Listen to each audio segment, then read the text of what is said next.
Savez-vous qu'autrefois, le lion n'était pas le roi des animaux? Du moins, il ne l'était pas au départ. C'était Dankele, un grand buffle noir de la savane qui régnait sur le peuple des bêtes.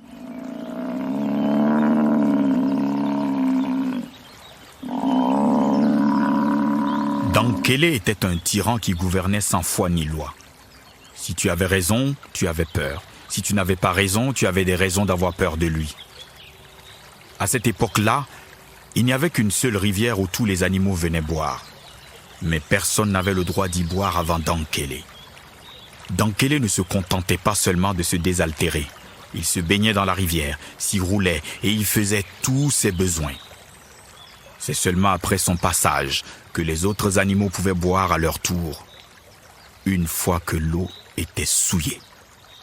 C'était injuste, mais c'était comme ça. Il fallait le supporter. Un jour, où il faisait très chaud, la lionne était venue faire boire son lionceau qui mourait de soif.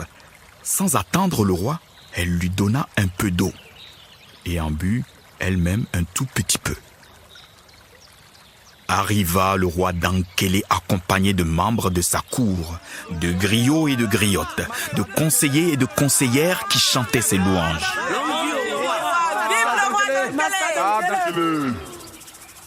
Quand il fut au bord de la rivière, Dankele vit qu'on avait osé boire avant lui. Il se tourna vers ses sujets et les menaçant de son regard, hurla sa colère. Et sa colère fit trembler tout le monde. Qui a donc osé boire avant moi le roi? Si vous ne me désignez pas le coupable, alors vous l'êtes tous. Les animaux, terrifiés, se regardèrent. Tout le monde avait vu la lionne donner à boire à son petit. Mais qui oserait la dénoncer à cette brute de roi? La hyène le fit. Moi, je ne vais pas payer pour une faute que je n'ai pas commise. Majesté, c'est la lionne qui a bu avant vous. Voilà, je l'ai dit. Aussitôt, le roi Dankele bondit sur la lionne et l'écrasa sous ses sabots furieux. Le lionceau, lui, n'était pas mort. Il s'était sauvé à toutes pattes et était allé se cacher. Il attendit l'heure de sa vengeance. Il attendit,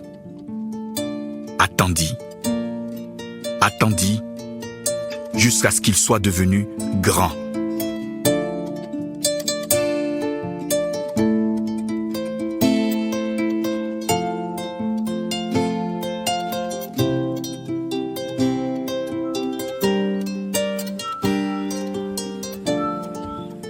Quand il fut devenu un lion grand et fort, dont le rugissement retentissait à travers toute la savane, il sortit enfin de sa cachette.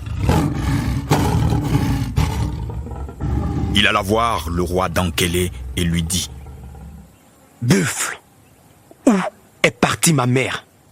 Le buffle, intimidé par la force que dégageait le jeune lion, bafouilla. Ta mère? La lionne? Une conseillère lui souffla à l'oreille. Majesté, il s'agit de la lionne que vous avez tuée il y a de cela quelques années parce qu'elle avait osé boire avant vous. Ah oui, c'est vrai. C'est la loi, ce n'est pas moi. La loi, c'est la loi. Ta mère a osé boire avant moi. Alors, la loi a été appliquée. La loi, c'est la loi. La loi, ce n'est pas moi. Le lion répondit: Une loi qui ne s'applique qu'aux plus faibles est une loi injuste. Et le lion se jeta sur le buffle, le terrassa, le mit en pièces et libéra le peuple du tyran Dankele. Longue vie au roi. Le roi lion. Le roi lion.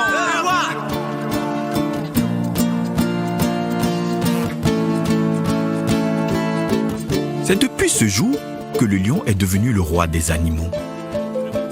Contrairement au buffle et malgré sa force, il s'efforce d'être plus juste et plus droit envers les plus faibles.